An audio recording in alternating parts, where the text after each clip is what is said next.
வகைகள் மற்றும் முக்கியத்துவம். வணக்கம் மாணவ செல்வங்களே, புதிய அமர்வுக்கு தயாராகி இந்த சிறிய உரையாடலில் கவனம் செலுத்துங்கள். நேஹா, டீனா, சாகர் மூவரும் மதிய உணவு மேஜையில் கூடினர். நேஹா, நான் ரொட்டி, காய்கறிகள், வேக வைத்த முட்டை எல்லாம் கொண்டு வந்தேன். நீங்கள் என்ன கொண்டு வந்தீர்கள்? டீனா, என்கிட்ட சிப்ஸ், கேக், கொஞ்சம் நூடுல்ஸ் எல்லாம் இருக்கு. நான் இத அடிக்கடி சாப்பிடுவேன்.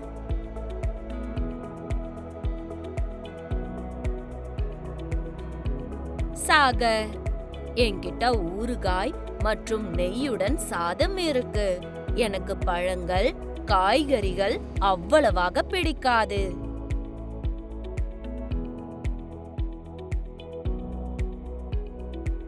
நேஹா, உங்களுக்கு தெரியுமா, என் பாட்டி இந்த வகையான உணவுகள் அவ்வளவு ஆரோக்கியமானவை அல்ல என்று கூறுகிறார். பழங்கள், காய்கறிகள் மற்றும் முளைகள் போன்ற உணவுகளை சாப்பிடுவது நம்மை வலிமையாகவும் சுறுசுறுப்பாகவும் வைத்திருக்கும்.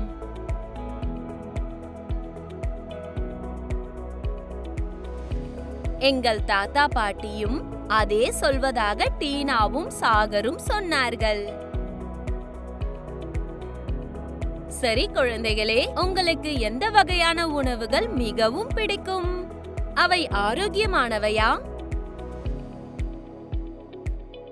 நாம் 5ஆம் வகுப்பு சுற்றுச்சூழல் அறிவியல் பாடத்திலிருந்து உணவு என்ற பாடத்தில் உணவு வகைகள் மற்றும் அவற்றின் முக்கியத்துவத்தை பற்றி மேலும் அறிந்து கொள்வோம்.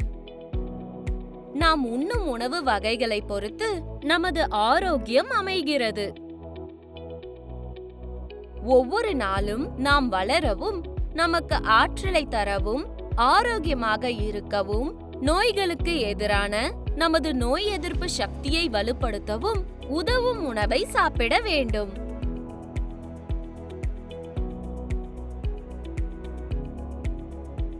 எனவே நமது உணவில் கார்போஹைட்ரேட்டுகள், புரதங்கள், கொழுப்புகள், கனிம சத்துகள் மற்றும் வைட்டமின்கள் இருக்க வேண்டும். கற்றுக்கொள்வீர்கள்.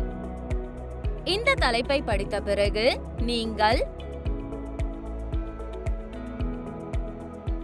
ஆற்றல் தரும் உணவுகளை புரிந்து கொள்வீர்கள். வளர்ச்சிக்கு உதவும் உணவுகளை ஆராய்வீர்கள்.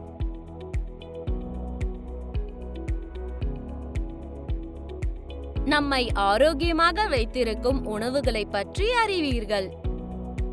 உணவின் முக்கியத்துவத்தை உணர்ந்து கொள்வீர்கள். முக்கிய வார்த்தைகள்: சத்தான உணவு, கார்போஹைட்ரேட்டுகள் அல்லது மாவு சத்து, புரதங்கள், நொறுக்கு தீனி, ஆரோக்கியமான உணவு, நோய் எதிர்ப்பு சக்தி.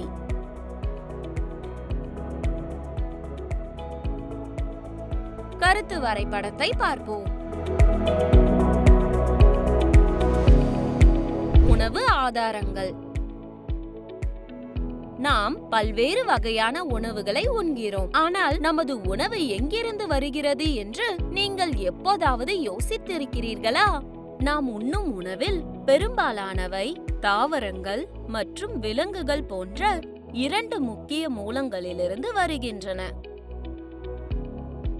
அரிசி, கோதுமை போன்ற தானியங்கள், பருப்பு வகைகள், பழங்கள், காய்கறிகள், சர்க்கரை, மசாலா பொருட்கள் மற்றும் எண்ணெய் போன்றவற்றை தாவரங்களிலிருந்து பெறுகிறோம். பால், முட்டை, இறைச்சி, தேன் ஆகியவற்றை விலங்கிடமிருந்து பெறுகிறோம்.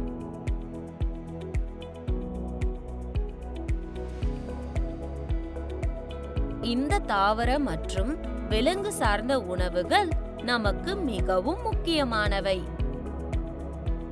சக்தி தரும் உணவுகள். விவசாய வகைகள் மற்றும் பயிர்கள் என்ற தலைப்பில் இந்தியாவின் பல்வேறு மாநிலங்களில் பயிரிடப்படும் பல்வேறு உணவு பயிர்களை பற்றி நீங்கள் அறிந்து கொண்டீர்கள். அரிசி, கோதுமை மற்றும் பிற தானியங்களை உற்பத்தி செய்வதில் இந்தியா 2வது பெரிய நாடாகும்.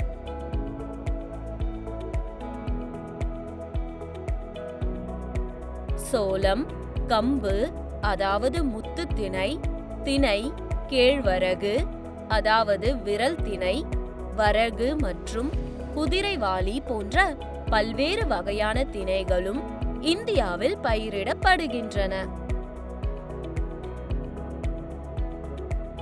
இந்த தானியங்கள் மற்றும் திணைகள் அனைத்தும் மாச்சத்து நிறைந்தவை. இது நமக்கு ஆற்றலை தரும் ஒரு வகை கார்போஹைட்ரேட் ஆகும். நாம் சாதம், ரொட்டி அல்லது திணை கஞ்சி போன்ற ஆற்றலை தரும் உணவுகளை உண்ணும் போது இந்த உணவுகளில் உள்ள மாச்சத்து நடக்க, ஓட, வேலை செய்ய மற்றும் விளையாட உதவும் எரிபொருளாக பயன்படுத்தப்படுகிறது.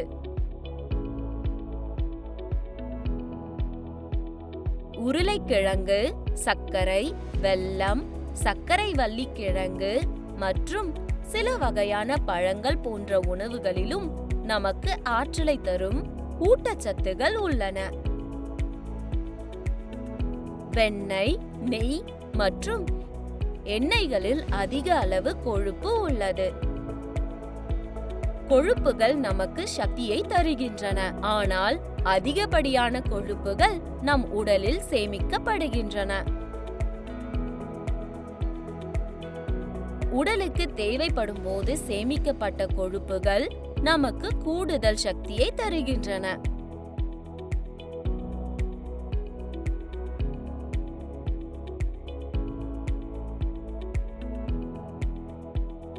கடலை, பச்சை பயிறு, உளுந்து, பீன்ஸ் மற்றும் பட்டாணி ஆகியவை பருப்பு வகைகள் என்று அழைக்கப்படுகின்றன.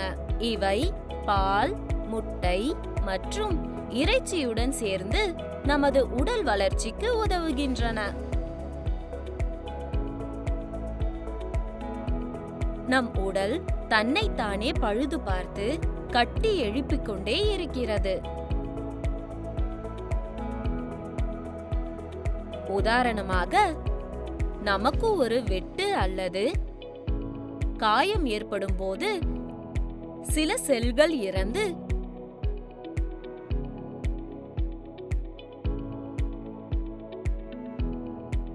புதிய செல்களால் மாற்றப்படுகின்றன. இந்த புதிய செல்களை உருவாக்கி காயத்தை ஆற்ற நமது உடலுக்கு புரதங்கள் எனப்படும் சிறப்பு ஊட்டச்சத்துகள் தேவை. பருப்பு வகைகள் புரதத்தின் வளமான மூலமாகும். மேலும் சிறிய அளவு மாச்சத்து, வைட்டமின்கள் மற்றும் தாதுக்களையும் கொண்டுள்ளது. மீன், முட்டை, இறைச்சி மற்றும் பால் போன்ற உணவுகள் இன்னும் அதிக புரதத்தை வழங்குகின்றன. குறிப்பாக பாலில் கால்சியம் உள்ளது. இது நமது எலும்புகளின் வளர்ச்சிக்கும் வலிமைக்கும் முக்கியமானது. எனவே நாம் நன்றாக வளர உதவும் பருப்பு வகைகள், பால் மற்றும் முட்டைகளை நம் உணவில் தவறாமல் சேர்த்துக் கொள்ள வேண்டும்.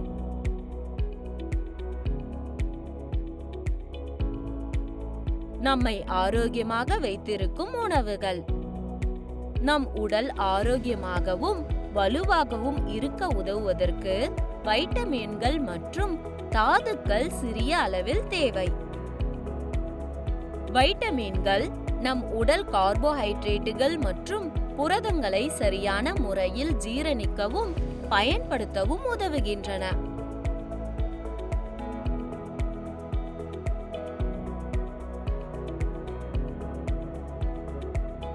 கனிமச்சத்து உப்புகள் அயோடின், பாஸ்பரஸ், கால்சியம் மற்றும் இரும்பு போன்றவற்றை புரதங்களுடன் இணைத்து நமது உறுப்புகள் மற்றும் திசுக்களின் ஒரு பகுதியாக மாறுகின்றன.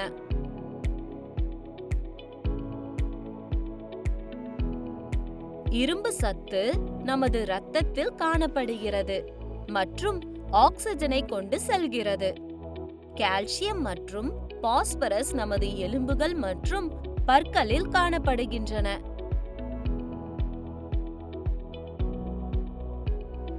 இதனால் அவை வலிமையாகின்றன. முளைத்த விதைகளிலும் இட்லி தோசை போன்ற புளித்த உணவுகளிலும் பழங்கள் மற்றும் காய்கறிகளிலும் வைட்டமின்கள் அதிக அளவில் காணப்படுகின்றன. வைட்டமின்கள் மற்றும் கனிமச்சத்து நோய் எதிர்ப்பு சக்தியை வளர்க்க அல்லது நோய்களை எதிர்த்து போராடவும் ஆரோக்கியமாக இருக்கவும் நமக்கு உதவுகின்றன. உணவின் முக்கியத்துவம். மிக குறைவாகவோ அல்லது அதிகமாகவோ உணவை சாப்பிடுவது நம் ஆரோக்கியத்திற்கு நல்லதல்ல. நாம் சரியான வகையான உணவை உண்ணாவிட்டால் நாம் பலவீனமடைந்து நோய்வாய்ப்பட நேரிடும். இது படிப்பது, விளையாடுவது மற்றும் சரியாக வளர்வது போன்ற நமது அன்றாட நடவடிக்கைகளை பாதிக்கலாம். பருவகால பழங்கள் மற்றும் காய்கறிகளை கார்போஹைட்ரேட்டுகள், புரதங்கள், வைட்டமின்கள் மற்றும் கனிம சத்துகள் போன்ற தேவையான அனைத்து ஊட்டச்சத்துகளுடன் சரியான அளவில் சாப்பிட வேண்டும்.